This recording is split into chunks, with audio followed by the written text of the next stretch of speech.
Halo sahabat Halolau, media informasi saintifik, hukum, dan edukasi, membayangkan tim reformasi bentukan Presiden Prabowo dan Kapolri berhasil. Reformasi di tubuh Polri kembali menjadi sorotan sejak peristiwa demonstrasi di gedung DPR RI akhir Agustus 2025. Apakah kenistaan hanya pada organ kepolisian? Pepatah kuno menyatakan apabila rakyat, pejabat tinggi negara, ASN, penyelenggara negara, dan pengusaha baik, benar, dan jujur semuanya, maka kepolisian akan baik dan lebih baik. Presiden Prabowo telah membentuk Komite Reformasi Kepolisian yang dipimpin oleh Jimli Asyidiki. Tujuannya mulia, memperkuat layanan institusi Polri yang bersih, accountable, dan memberi lebih banyak manfaat. Di sisi lain, Kapolri Lisio Sigit Prabowo secara internal telah membentuk tim transformasi yang katanya selaras dengan komite bentukan Presiden. Tugas tim ini sangat luas, mulai dari evaluasi program internal, menerima masukan masyarakat, hingga transformasi moral dan budaya organisasi. Harapannya, agar Polri benar-benar menjadi pelindung, pengayom masyarakat, menjamin ketertiban masyarakat, dan penegakan hukum tanpa membedakan status, jabatan, dan kedudukan secara bersih, adil, dan profesional. Mungkinkah? Mari kita lihat lebih dalam. Masyarakat meragukan keberhasilan langkah tim ini. Ada beberapa hambatan besar yang menghadang sejak Orde Baru, reformasi dan kekinian. Pertama, soal proses pembentuk perilaku dan sistem budaya organisasi. Mengubah perilaku dan sistem budaya organisasi institusi Polri yang sudah terbentuk dan mengakar kuat bukanlah pekerjaan semalam.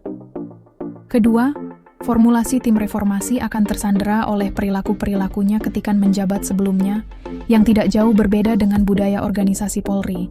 Ini yang paling krusial.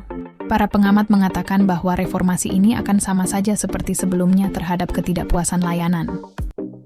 Masalahnya budaya institusional dan historisnya bukan hanya dinikmati anggota kepolisian, bahkan menjadi tools pejabat lintas sektoral.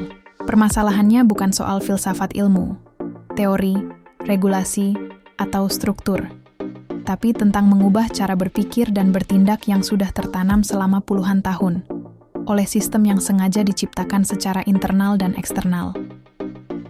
Banyak yang berpendapat, tokoh-tokoh yang dianggap hebat menjadi tim reformasi saja tidak cukup.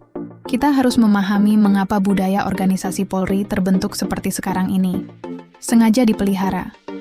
Rakyat susah mencari keadilan itu benar. Bagaimana pejabatnya? Tentu lebih mudah memperoleh hak hukumnya. Mengapa? Jawabannya simbiosis.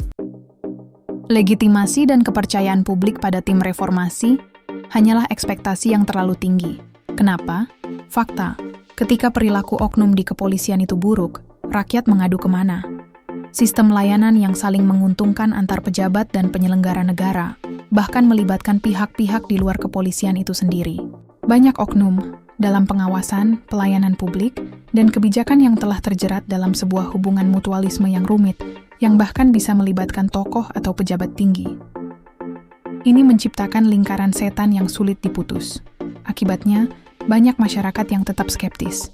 Apakah reformasi kali ini akan benar-benar membawa perubahan signifikan, atau hanya sekadar langkah pemerintah untuk menenangkan publik sesaat? Pertanyaan, bukan hanya bagi Polri. Reformasi yang sejati harus menyentuh akar budaya rakyat dan kepolisian adalah kunci untuk membangun kembali kepercayaan publik. Namun, kita juga harus tetap kritis dan mengawasi setiap langkah yang diambil tim ini, agar tidak hanya menghasilkan teks-teks normatif di atas kertas, nihil implementatif. Ini bukan hanya tentang mengubah peraturan di atas kertas, tapi tentang mengubah hati dan pikiran rakyat dan setiap insan Bhayangkara. Bagaimana menurut teman-teman? Apakah kalian optimis dengan langkah reformasi ini? Sampaikan pendapat kalian di kolom komentar ya. Terima kasih sudah menonton. Jangan lupa like, subscribe, dan bagikan video ini agar diskusinya semakin luas. Sampai jumpa di video berikutnya.